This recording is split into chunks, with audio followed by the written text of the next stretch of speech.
we're obligated to ask ourselves, well, what are they doing? What are they studying? I think they're studying and doing a few things. One, I think, is making their own UFOs, obviously. Clearly what you'd want to do if you acquire this technology is you want to study it and you'd want to replicate it. Seems to me, I would say no later than the 60s, but could it be as early as the 50s? Maybe even in the 40s they were making these things that were actually functional. And along these lines, let me just say I do have a bit of a problem with, although I've come to be very sympathetic to the concept of a post-World War II Nazi-based UFO technology. Yes, I think that that's a very important part of this picture. I'm yet not really persuaded, not at all, that that's the full picture. We've got a lot of different groups, I'll get a little more into this, that are involved here, and I don't believe that all of them are us. So I think that some of us acquired things that belong to some of them being non-humans, and that we've been trying to make these things. So making UFOs, and then studying the bodies, conducting biotech research, I think is another important part of this program. Another one, which I'll get into a moment from now, is developing a secret space program. Clearly, you would need to do that. You'd need to have a clandestine program to explore, to whatever extent possible, the region around your world without the public knowing about it. The program's also about theft, basically, about using free money to conduct the research and to provide the security. That is, you know, your tax dollars and mine. It's also about profiting from this. It's a money-making venture from the acquired technology, segueing it into patents and economic financial opportunities. It's also about hiding itself from most of U.S. and allied military structures, while using them, however, as their security force, their own personal security system. It's a really nifty scenario when you think about it from their point of view. And also, let's never forget, maybe the most important thing, it's about dealing in whatever fashion they can with the presence of these others, these other beings, and their interaction with humanity and with planet Earth in whatever fashion that happens to be. Yes, they have to deal with that too. So now let me move into space, what I'll call oddities. And this really, traditionally isn't my domain. Really, it's Richard Hoagland's domain. Remember when he used to do Mars research? I remember that, those days. I appreciate the 9/11 research, Richard, very much. It was excellent. In fact, while I'm thinking of it, I would like to just comment that the exposition on Dr. Judy Wood was superb, absolutely superb.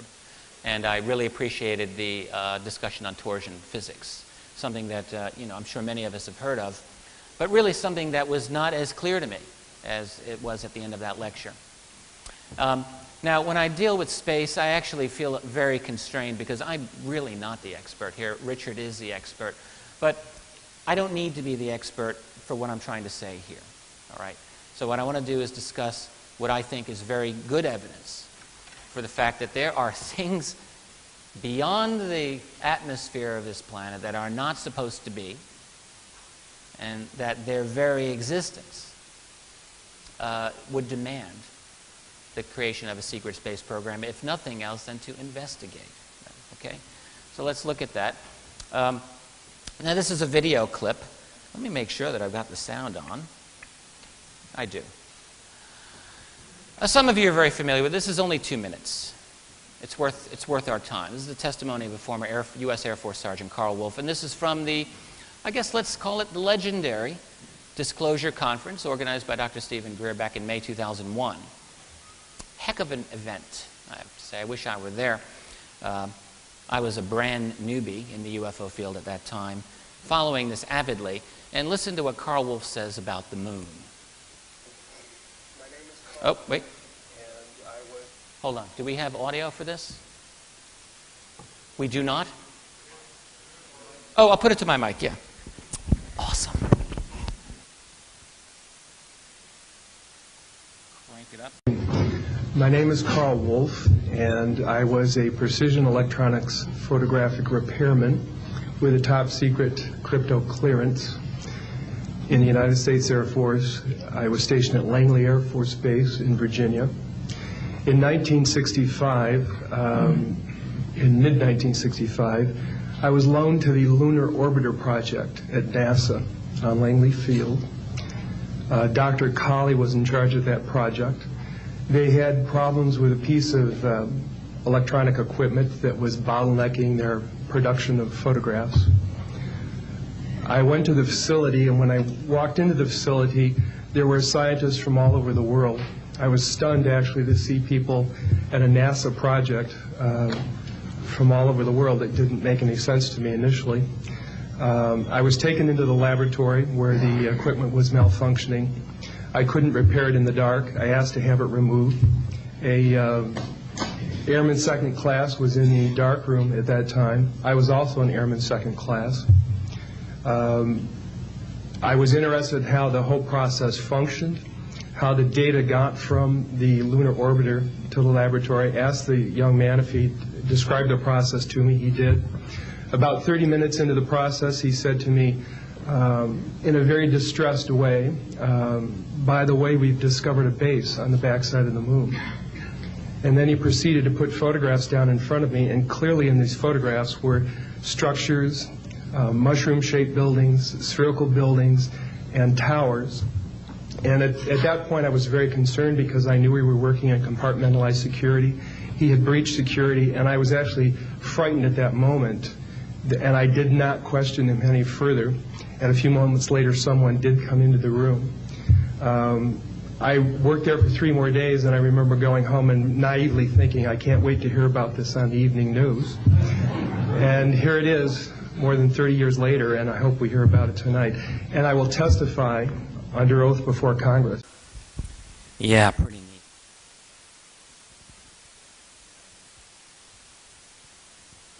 Now I've done it. It's, oh boy. I'm not too good with this. And in fact, I've just blown the microphone off the. Thank you. So sorry. I broke it. I broke it. Did I? It's what I do. There we go. Okay, excellent. Can you hook me up there? I felt like the helpless damsel in distress. Thank you very much. Then we have some other statements. Can you hear me all right here? Is this good? All right, good. Clark McClelland.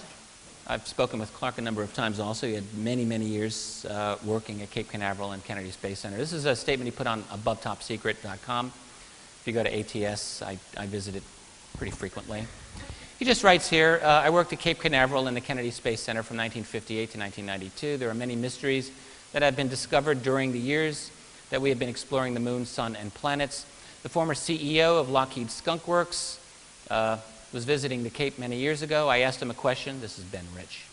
Ben Rich said, Clark, black budget dollars have taken the USA military at least 50 plus years beyond the present understanding of the general public and how far we are technologically advanced. You have no idea where we have gone out there. I said, Mars, sir? He looked at me and his head movement said yes. Are there monuments on the moon, Mars, etc.? Bet on it. Again, that's a thread from Above Top Secret. You've got the link right there. You can find that, no problem. And then we have the story of Gary McKinnon. In a nutshell, his case is still, it drags on. This has been almost a full decade. And this man's life has been in limbo since he was arrested in November of 2002. And essentially, Gary McKinnon was looking for proof of UFOs and of the cover-up. To call him a hacker is really not accurate, but he was peeking, to the extent that he could, into various U.S. defense websites looking for evidence of the UFO cover-up. And what he found on the U.S. Space Command site in around November of 2000, he found a list of what he said were officer names under the heading non-terrestrial officers. He also found a list of what were called fleet-to-fleet transfers, which had a list of ship names. None of those names were correspondent to any U.S. Navy ships. Couldn't remember the names, unfortunately. Then was arrested in 2 years after that, in 2002. And to this day, he's in danger of extradition. His fate is not resolved. What's interesting, by the way, as an aside about the McKinnon case, if you study the media coverage, the reportage of his saga, in the early years, the UFO angle was very, very prominently displayed. This guy looking for the UFO cover-up finds XYZ, is arrested, wow. Look up the McKinnon case and track the coverage in subsequent years. And the longer we go into this, the UFO thing, if it even appears anywhere, it's at the bottom, tucked away. And now he's simply called by the Pentagon the greatest Pentagon hacker in history, which is a load of rubbish. Absolute rubbish. But this is, so in other words, the whole UFO angle has been very, very subtly siphoned out of the story, and that's what it's all about. And the fact is, I think Gary McKinnon did find evidence of a secret space program. That's, I think, the single most logical conclusion. Then we have some photographic anomalies. Again, this is Richard Hoagland's territory, not truly mine, but hey, I'm allowed to look at these pictures too. And also, I mean, I would just say I try to, I don't want to just blah, blah you to death here. I've tried to read what people and analysts have to say about it. I'm not a physicist at all. I'm not a true photographic analyst. I know how to look at some pictures a little bit, but that doesn't make me an expert. But this is a very famous photograph. It's called the Shard, and in the background the tower. And in fact, Richard's talked about this on Coast, I think, a number of times. All he can say is that this object in the foreground, the Shard, is estimated to be about 1.5 miles high, about 2 kilometers.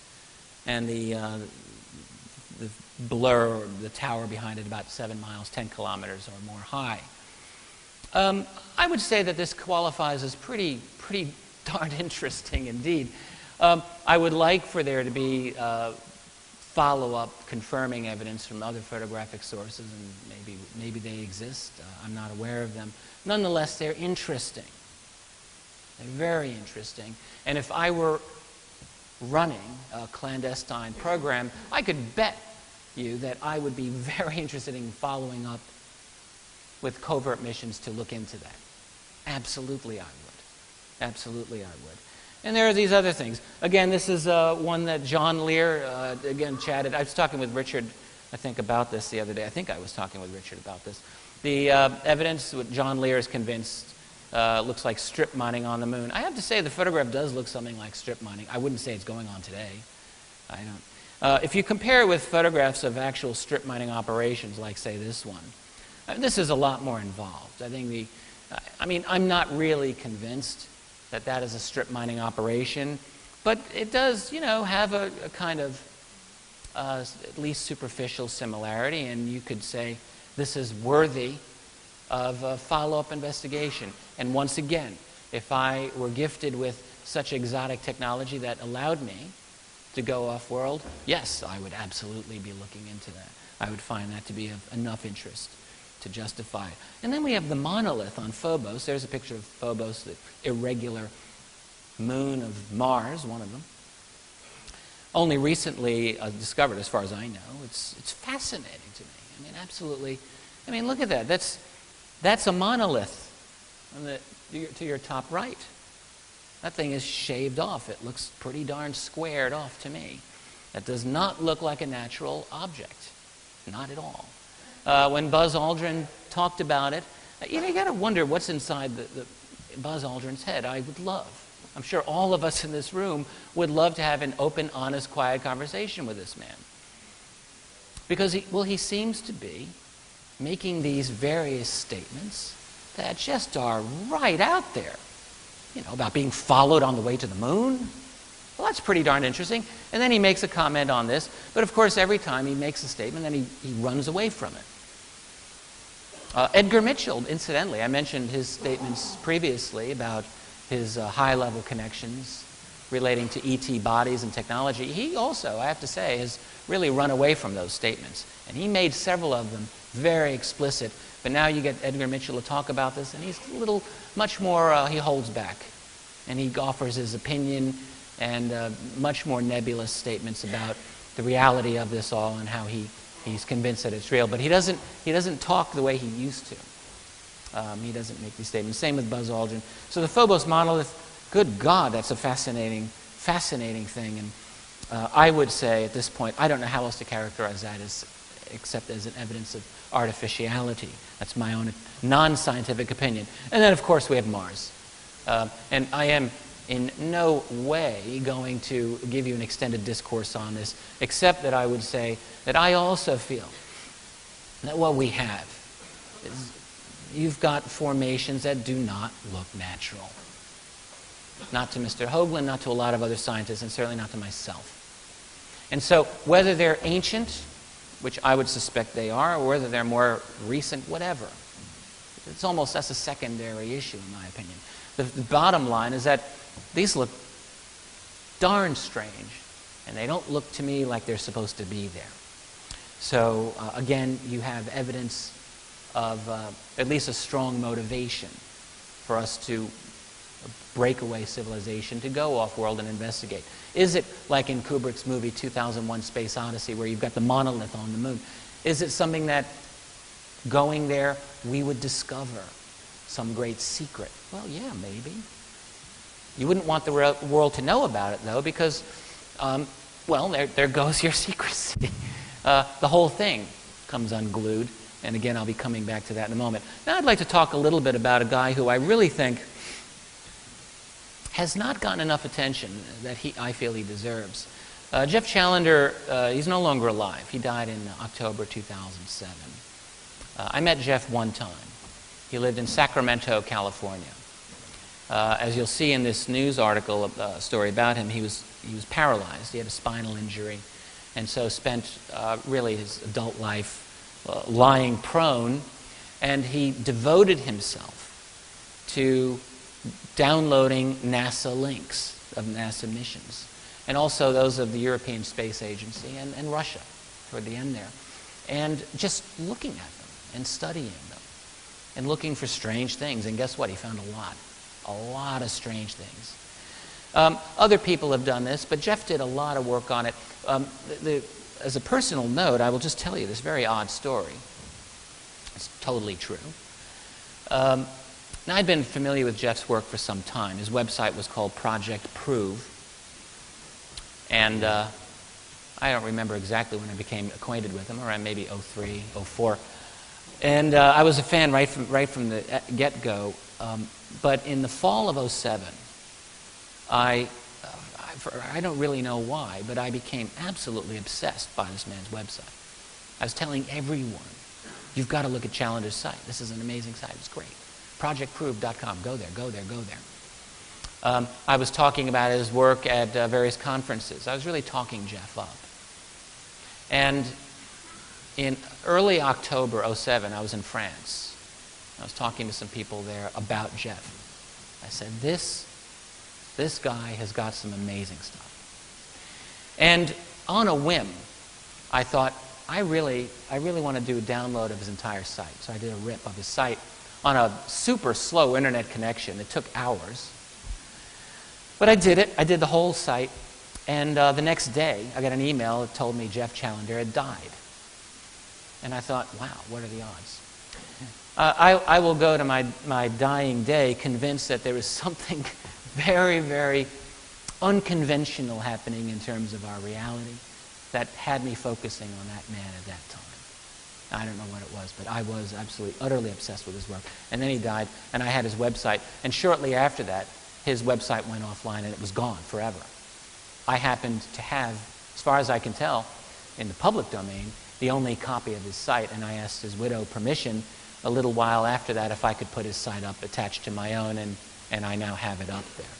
So I have Jeff's website attached to keyholepublishing.com, and I would encourage you to go through it. You could spend a lot of time, months, going through it. You wouldn't be done. This is a 2-minute clip of a local news article from California about Jeff, and then I want to show you some of the anomalies that he he captured and put forward. Notice Sacramento man tonight has his eyes on the skies, looking for objects that may be out of this world. What he's found so far will get you thinking about life on other planets. Tony Lopez in the newsroom with incredible pictures. Yeah, they really are. You know, when we see a big bright object that lights up the night sky, chances are it's the big bright moon, right?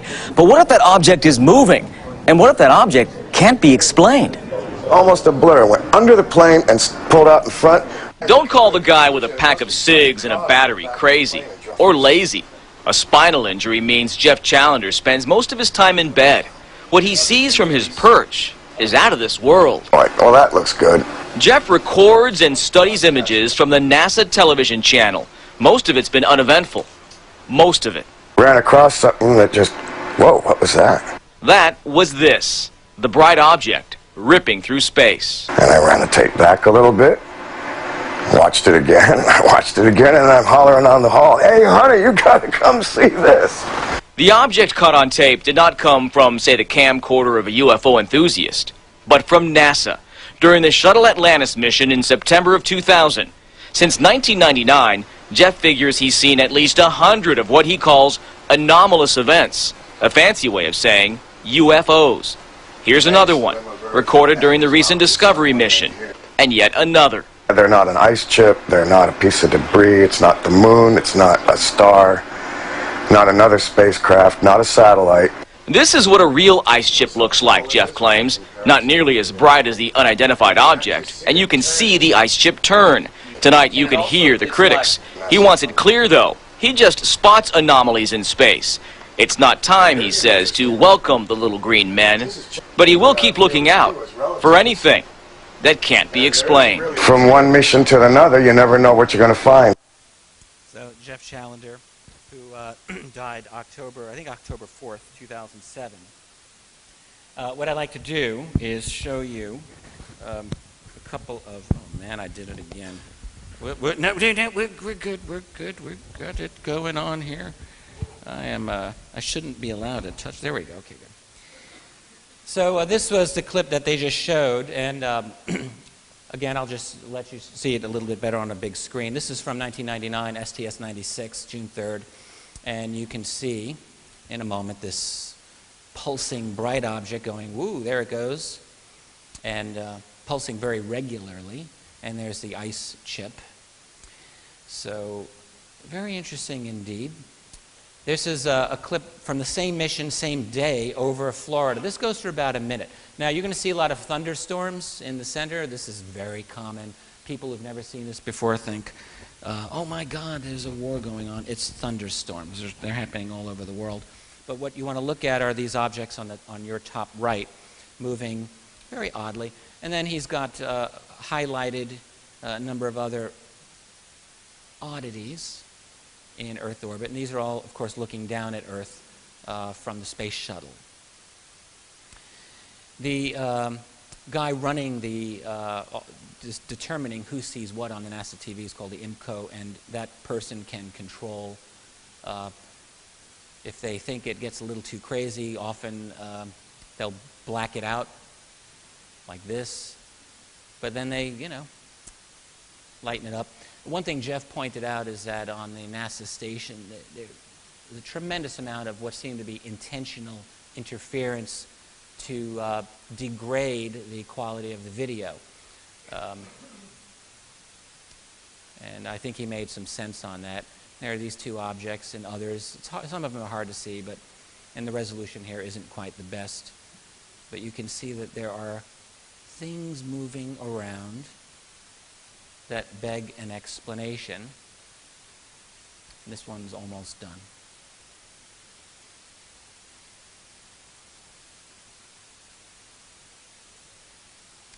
I'll probably let this one go on a little longer than necessary, but I think it's just about done. Let's move on. Now this is actually quite interesting. Same mission next day. Still STS-96, 1999. What you're going to see is a very fast streaking object. It's going to go diagonally from the top, your top left down to the bottom right. It's very quick. You'll see it more than once. And then what you'll see is another object going in the same direction, and it will slow down toward the end. You'll see it happen. So let's take a look here. Keep your eye. There it goes, the bright, fast, and that's the other one. You can see it slowing down. That's a city below. We're going to see it again.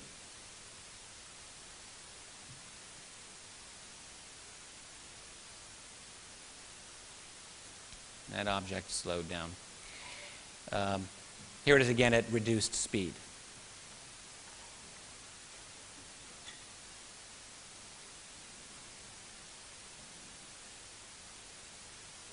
Now, I don't know of any dust particle that can slow down, or any craft in space that can change direction or slow down like that. Here's something, I don't know if it's the firing of a weapon, but you're going to see two objects moving at a perpendicular way. So one's going to come straight up from below, and the other one is going to miss it, but not by much, going in a horizontal manner. This is near the city of New Orleans. So here it is, going straight up, and then the other object going across, at right angles to each other. And we'll show this at slower speed. Here it is, slower. Can you see that? You can see that a little bit. It's not the clearest, but okay. So let's move ahead. Another one, this is from 2000, STS-106. Now this is a fascinating one because you will see a definite triangular formation in motion. The sun had not risen at this point, so there's, you can't blame it on reflectivity. These objects, as you will see, are in formation, but they're not in a locked formation. They maneuver within small parameters. There is a U.S. Navy satellite called the NOS. This is a trio of satellites that orbit, but their orbit is higher, much higher than that of the space shuttle, so you wouldn't see them below. So let's take a look. You're going to see this in two different ways. So first, with the objects highlighted.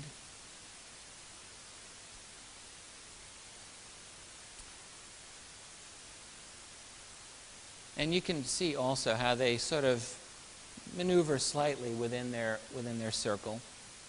So it's not an exact maneuvering, but they are in a formation.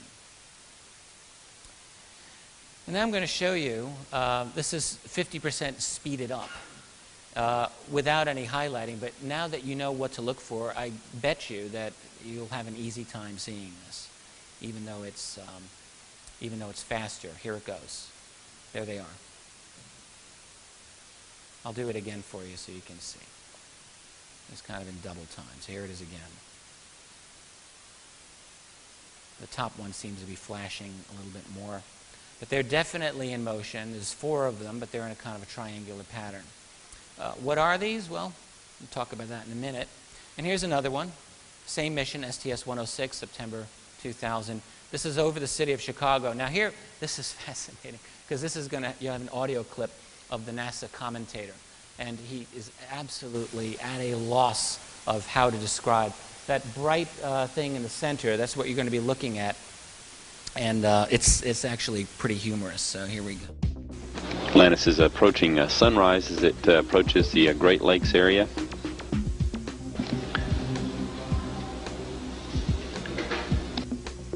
This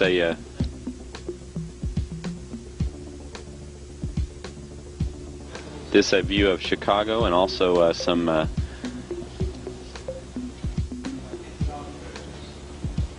ice crystals or other items being illuminated by the rising sun.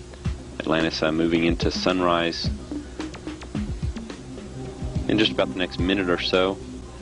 As that occurs, ice crystals or water that's been dumped overboard from the shuttle is always illuminated in the close vicinity of the spacecraft. Again, that view of Chicago, though, and the shore of Lake Michigan.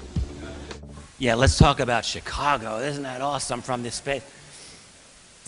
A couple of things. First of all, the sun had not yet risen, so they were not in sunlight. And he's trying to make it sound like, oh, yeah, well, the sun's almost about to rise. He was obviously not saying what everyone in the world who would have looked at that would have been thinking, because obviously he couldn't.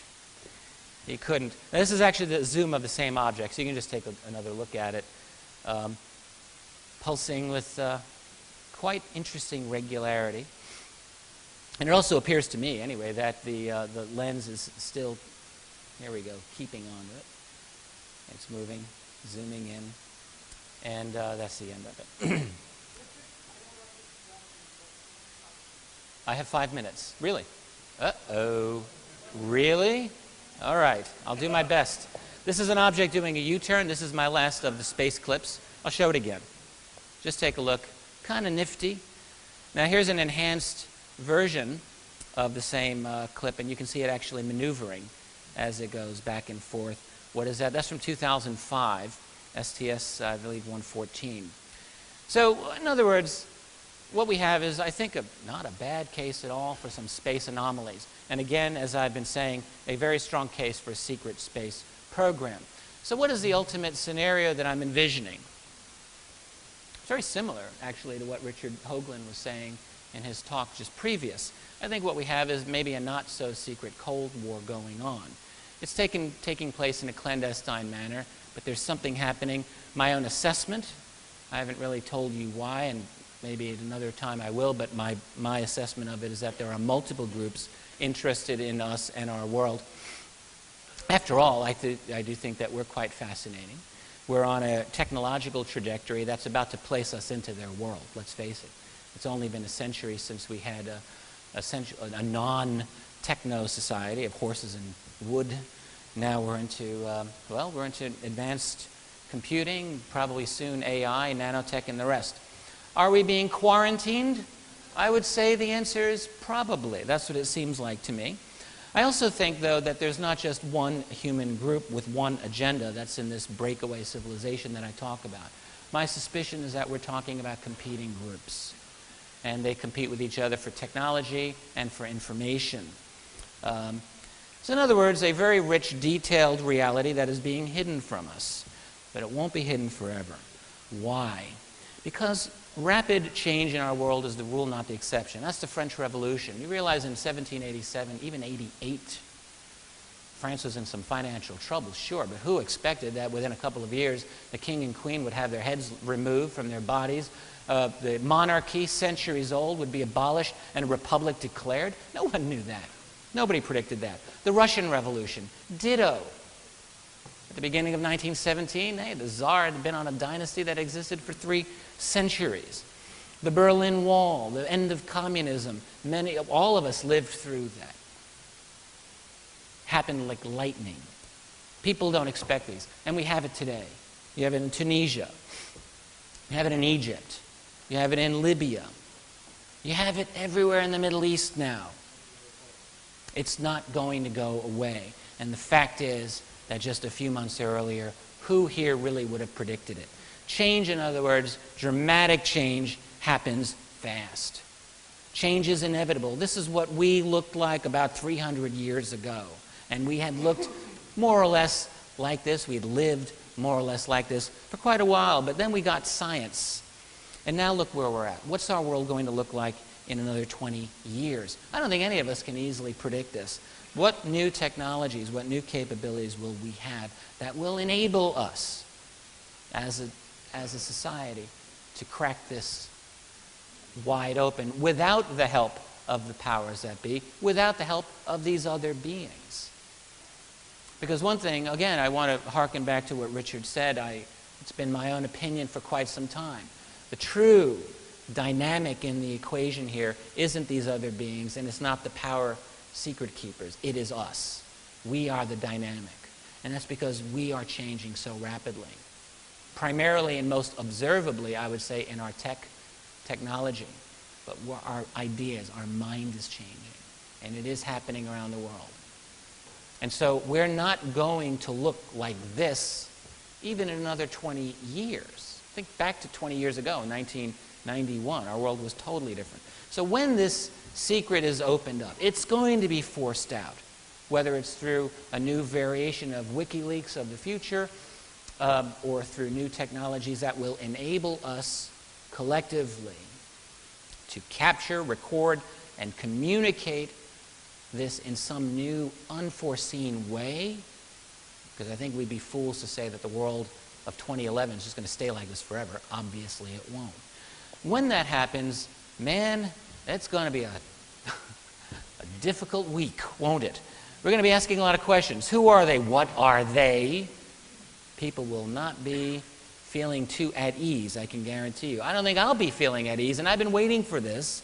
I think we'll all have to take several deep breaths. What do they want? What is their agenda? These are going to be front row center, obviously, for the whole world. How has this secret been kept? There's a question. It opens up a whole can of worms dealing with the power structure of our world. How has the academic community been managed? The scientific community, the political media? Where have these guys been? And what is their relationship to the global intelligence community? Clearly, that's going to be a very important question, because that's where the answer to that question lies. And then, of course, some of the things that I've been hinting at here. What's the status of our secret tech programs? Where are we at? Do we have flying saucers? Do we go off-world? That will open up the existence of this breakaway group that I've talked about. Now, skeptical scientists around the world, well, they're not just skeptical, they're openly hostile to this reality. So they're going to demand proof. I wouldn't want to be the world leader charged with breaking this news. You're going to have a lot of difficult issues to deal with. And then, what do we do? Probably the most fundamental question. What do we do about it? That's going to require leadership. It's going to require great vision and courage on the part of those people who are charged with the leadership of this planet of ours. Energy, to just open up one difficult issue. Because look, energy is one of the core issues behind the secrecy to begin with. Whatever these things used to get around, it's not petroleum. The petroleum industry, being probably the largest industry in our world, will become, poof, there it goes, for the most part. It's gone. Now, that's a great thing for us, because we all know we can't exist on petroleum forever. It's just not going to work. But in the short term, you can bet it's going to be difficult to transition, especially for those groups that have invested trillions of euros, trillions of dollars into that infrastructure. Suddenly, that infrastructure becomes much less valuable. So what is this new power source? Whatever it is, we will learn it. If it's the President of the United States, for instance, that makes this admission, how long do we really think it's going to take before the mainstream scientific community, after their initial shock and spending a week running around pulling their hair out of their heads, they come down and then they figure this out? They'll know that there are answers. They will know there are answers, and they will find those answers. And whatever it is, we're going to be using it. And how will that change our world? It's a wonderful thing, and it's kind of a difficult thing. You know, a device that can heat your home forever for cheap is wonderful, but what if it's convertible into a bomb that can blow up a country or more? It's possible. And so this is technology that we have to handle in a responsible way. Enough on that. There's so much more. And I wrote about this at some length in AD After Disclosure. Then you get geopolitical unrest. Think about the Middle East today. What's going to happen when those petroleum-producing countries suddenly will discover, hey, we don't really need your petroleum, thanks very much for the ride. The people in those nations may not be too happy with their political structure at that time. Saudi Arabia will not be able then to buy off their citizens with money like they're doing now. What about the U.S.? We saw demonstrations of 1 million people in Tahrir Square in Egypt. Don't you think there might be a march of 1 million people or more on S4, Area 51, right, Pat? Dugway Proving Ground, Los Alamos National Labs? Maybe. I'll bet you Wackenhut Hut Security can stop a march of 100 people, but not 1 million. Not 1 million. And don't you think that just might happen? And then opening up a new truth movement, because once UFOs, then 9/11. JFK, underground bases, you name it, chemtrails. It's all going to be on the table. My God, what an exciting, challenging mess it's going to be. And so that, in other words, the moment of disclosure is not the end of anything. It's the beginning of the true fight for truth. Not the end. Yes? Now,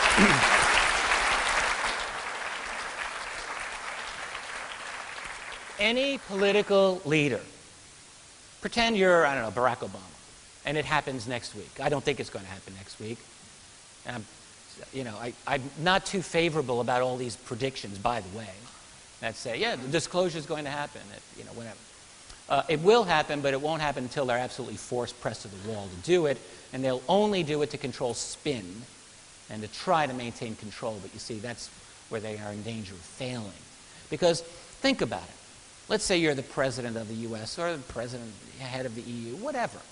You've been put into power by these elite groups. You're in there, so you're kind of working for them. But suddenly you're in a situation where you got like millions and millions of your constituents. They're ticked. They're angry. And you're going to have to make a choice. Who do you side with? The public or those Illuminati, these secret keepers, whoever these people are that put you into power, the elites. And it's not necessarily a given that a leader will side with those elites. He may, but he may not. He may not. One of my purposes in writing this last book is to show that it is possible for a responsible leader with a grand vision and a positive vision of our world to make the right choice. And the right choice is to side with the people to do it. Can it happen? Yes, of course it can happen. Will it happen? I don't know. But it can happen. And I am just about in conclusion, so the timing hasn't been too bad. I would leave you, though, with the fact that whatever the end result of this is, let's not please be utopians here. I personally am an idealist, but I'm not a utopian. There are certain things that I believe very strongly in. I have this crazy idea in the idea of truth. I believe in it. And truth is a real difficult friend to have. It requires a lot from you, but it's worth it. If you're sleeping in your home and your house is on fire, but you're having this great dream of sipping margaritas on the beach and someone's giving you a foot massage, well, that's a great dream, but it's a dream. Would you rather wake up, deal with the fire? Well, ultimately, we have to wake up. We have to deal with this fire. Keep in mind, our species has always dealt with catastrophe. It has always dealt with problems. People die, new people are born, and we adapt. It's really not going to be any different. We're going to have to deal with this very, very difficult situation. It's like a parent who has their first child. Who is ever ready for their first child? Nobody is ever ready for their first child, but you just have it. And then you deal with it. And we as a species, as a society, are going to have to deal with this. The ultimate irony of a disclosure of this is that even after 20 years or more, it's quite possible that we may not be an awful lot further along in understanding what we're dealing with. We may have the sufficient amount of knowledge to know that there's something going on.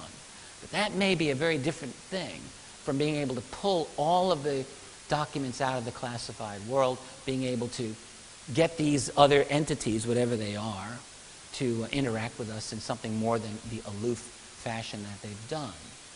So that, in other words, it's going to require work. Disclosure is never the end. It's always going to be the beginning. It's also possible, and I think it's likely, that these secret keepers, and far be it from me to defend these people, but they are very possibly scrambling themselves to try to deal with this challenge. I could very easily see it as a situation where they're so far ahead of us, this breakaway civilization, they might look at us and think, how can these people ever adapt? How can they ever deal with the awesome reality that we know? Well, I think that we can deal with it. If they can, so can we. It's all about growing up. You can't be a child forever. And we all love being children. And no one really likes to have to take on those responsibilities of adulthood. That's what adolescence is all about. But we get through it. And I do believe we will go through it in this case. So that's really it. I'd like to thank you for your time. These are my websites. Thank you very much.